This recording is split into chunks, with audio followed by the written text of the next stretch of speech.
Real quick, Derek thought it'd be good if I came down here to talk about, obviously, Cole's a unique signing this time of year. Kind of the way it came about was Cole reached out a couple of weeks ago. I think it was right after Thanksgiving. He called and just said, "Listen, I know I retired, but I still am open to playing. I know you guys have had some injuries there, and I don't know if the door's closed or not, but if I'm interested, if you guys are interested." So that's kind of how it started. We talked for 10, 15 minutes, life, family, whatever, and then I just said, "Listen, we'll think about it internally, talk about it." Also dealing with injuries here, I got to find a roster spot if we were to do it. So that's kind of how it started. Told him I'd call him later that week. We played New England again that week on a Thursday. I think I checked in with him that weekend and just said, "Listen, we're still dealing with some injuries. Jordan Phillips had just gotten hurt. Trying to figure out, if it made sense and how we'd get him on the roster." And so late last week, I called him and just said, "Listen, Cole, I don't know that I can get you on the 53. We'd be interested in bringing you back, but you'd have to be open to a practice squad spot." And so he said he was, and I said, "Well, let us get through this game, and then I'll call you, and we'll either say yay or nay. Let's either do it or not. You're running out of time in the games in the season to get him back in the flow." So called him Monday morning, and we got him on a flight within a couple hours, and so that's kind of how it all. We've lost a couple of guys this year in Kumaro and way back Crowder, so we're down to 4. And Isaiah, the plan at the beginning of the year was Isaiah and Crowder were going to kind of split the role, and we just Cole kind of fills what we've lost with Crowder from that standpoint, so it kind of all made sense. He played very briefly with the Bucks this year. Mm-hmm. I'm sure you looked at the film. There wasn't a lot to look at. But yeah. Does it look like he still can do what Cole Beasley used to do? Yeah, he didn't play a lot of snaps, but what you saw, he still got his separation quicks. I trust his hands. I mean, like I said, it was a very limited amount to say, "Oh yes," but we'll get him back out here, and there's no promises on either side where his snaps will go to when he's ready for a game, whether he's ready for a game this week, whether it's next week, whatever. It's just kind of, hey, come jump in the team, help us any way you can. That's his mindset, and that's our mindset.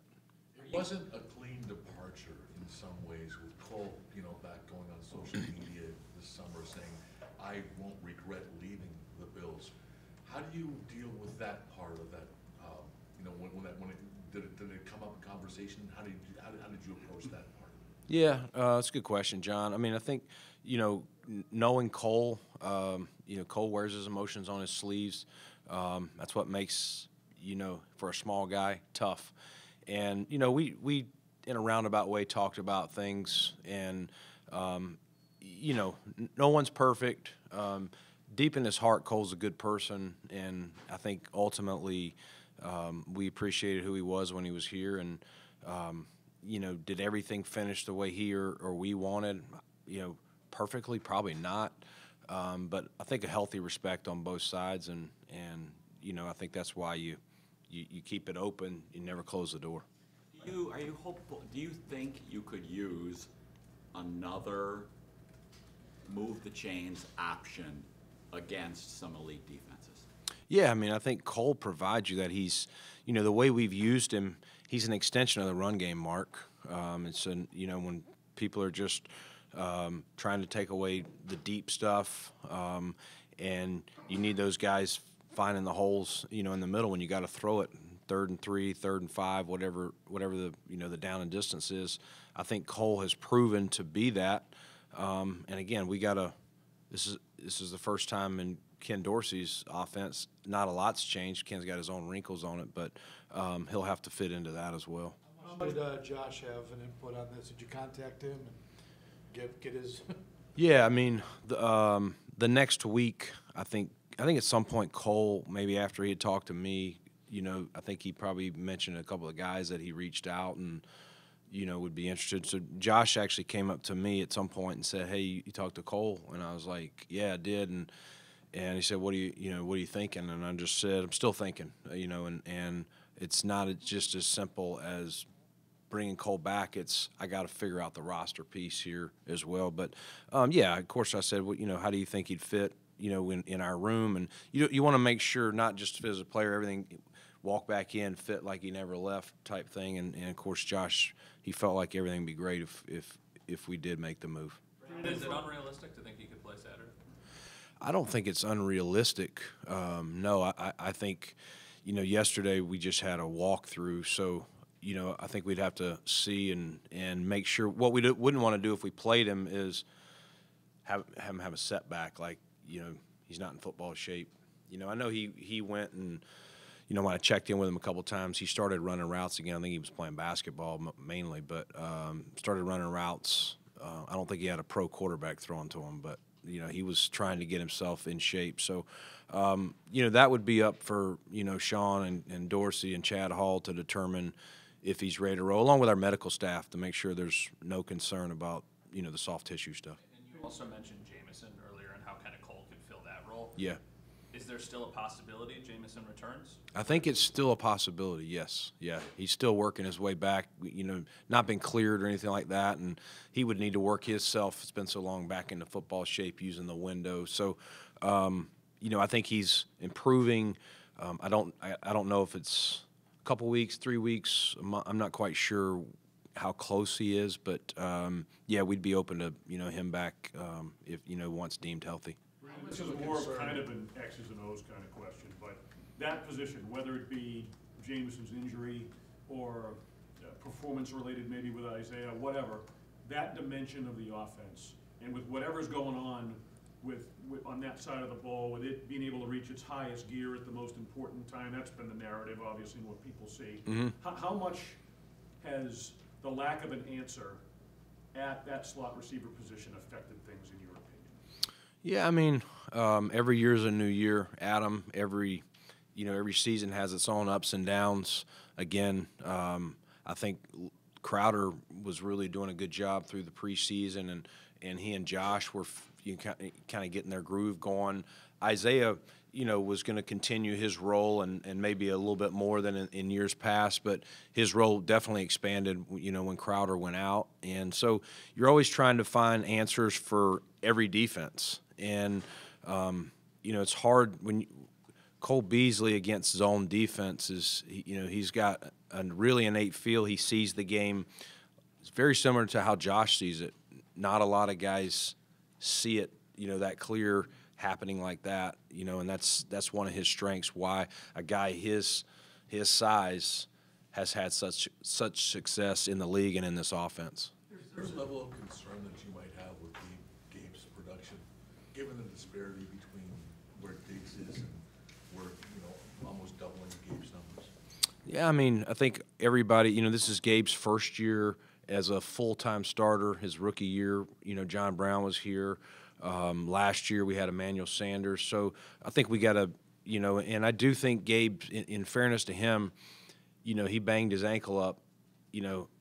I think it's nagged him for a while, and I think he's still working his way out of that. I don't think it's been perfect, but he's, we got a lot of confidence in Gabe and where he's at today and where he'll continue to trend to, John. And off topic on that, can you talk about, cause there's a lot been talk about Elam not getting into action. Mm-hmm. How challenging has it been at the cornerback all season long? I mean, because you guys, your numbers are down from where they've usually been on pass defense for this team. Can you just speak to how challenging it's been at that, well, really the whole secondary? Yeah, I think that's where it starts, the whole secondary. You're starting the year without Tre'Davious, okay? You don't replace a number one corner. You don't have those. They're hard to come by, similar to number one receivers. So you're trying to fill that spot. You got rookies. This is my opinion. Other than cornerback in this league might be the next hardest position to play with the way the rules are from pass interference and just all what you have. all what you have to know knowledge-wise, especially unless you're just playing man, to play in zone and things like that. Losing Micah early and just what a rock he is back there. Jordan early on got banged up too. So, you're dealing with a lot of youth, on the back end, and I think the coaches have done a good job trying to each week, all right, what are our parts? What do we have available? Let's make it work. Has it been perfect? No. It's been good getting, more continuity. DeMar's played a lot of games now, especially with a veteran next to him in Jordan. I think that helps when he's got that versus another young guy next to him. It's hard enough as it is. And so, it's not been perfect by any means, but we're hoping that we get it trending in an even, I think it's moving in the right direction, and hopefully it continues to trend in that direction, as we go down the home stretch here. Brandon, a two-part question here, going back to Cole.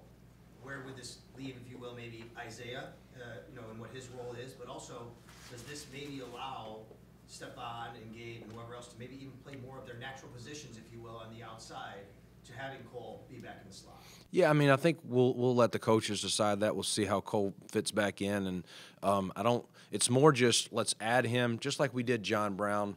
The new rules as far as practice squads. Used to you couldn't do this without practice squad ups, and I don't know if we could have got Cole here with some of the injuries we're facing, but with the current rules these days that you can have veterans on your practice squad and up them, again, John Brown has played the last 2 games.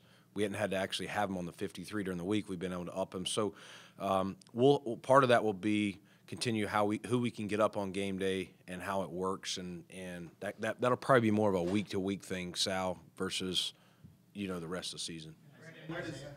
Isaiah, His role, yeah, we're still going to count on Isaiah to do a lot of stuff. Again, I think it'll be game plan specific. I think there's some things he really excels in when we get certain coverages, and if it's not, if it's not a defense that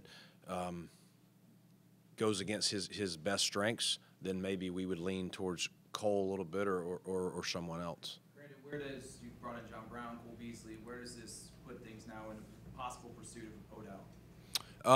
We haven't closed any doors. We had a good visit with him, and that's probably the extent of it.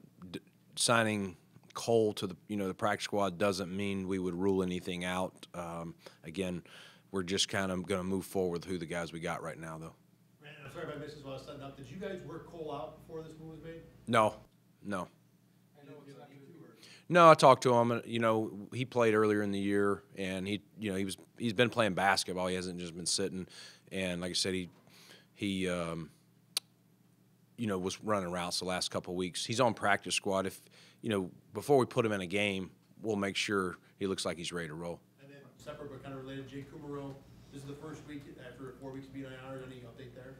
Yeah, and he's not ready. Not ready, and he may need a little bit of time too once cleared by the docs. Using one of those 21-day windows. I'm not saying he'd need 21, but I would say we would probably do that before we just put him back on. I know it's not 7 feet of snow, but is there any concern at this point? There is supposed to be some type of weather event. Is there any plans that you have to start thinking about, or are you not going to worry about this one? Well, I think right now we feel most of it would be here Saturday, is according to the model. Like nothing as big as what was last time, and more of it on game day. So we'll continue to track it and monitor it, and hopefully we can play this game here. Brandon, you got a number of former Bills on the team. What is it about this team that allows that to happen, where guys who've been here, played out their time, or want to come back and the club wants them back? Yeah, that's what you want. Again, this is a business, and sometimes when guys leave, it's not always on their terms, and they can be disgruntled. But what you hope is that over time, they say, "Man, you know what? I did really appreciate my time in Buffalo. It didn't necessarily end on my terms, but I enjoyed it, and I would be open to returning if they have an opportunity." Brandon, one more just to follow up Sal's. I think a lot of us have learned about league contingencies and all those things with the game being moved to Detroit, and multiple stadium options or whatever. Have any of those discussions at this point risen to the level maybe that they did the last time Any communication with the league, or is it just kind of sit and monitor situation? Yeah, right now, the league usually, they're tracking, they usually call it. We have not had like a call with a number of us like we did last time, you know, at this point. So I think everyone feels like, you know, where it's headed now and what's forecasted, we would be able to play this game here. Brandon, you talked about the rosters. The way it's now you're able to add players. One, does that make it a better game where you have guys available and you're not always so short? And two, did this come about because of COVID, or was this something that had been talked about in league circles beforehand? Yeah, it was before COVID as far as being able to elevate up. COVID did help us expand the practice squad roster, but I think it's great for the game, you know, with all the injuries, you know, and the scrutiny on player health and safety, which is great. It allows us to have more bodies that are ready to roll because, again, the more guys you have on your practice squad that you can elevate versus bringing a guy off the couch and putting him in a game, I think it helps them stay healthy. I mean, you saw it even when we brought Xavier Rhodes in just on practice squad that week. He had no training camp, and he pulls his hammy. But fortunately, we had him on practice squad, and we're not counting on him to play in a game at that time.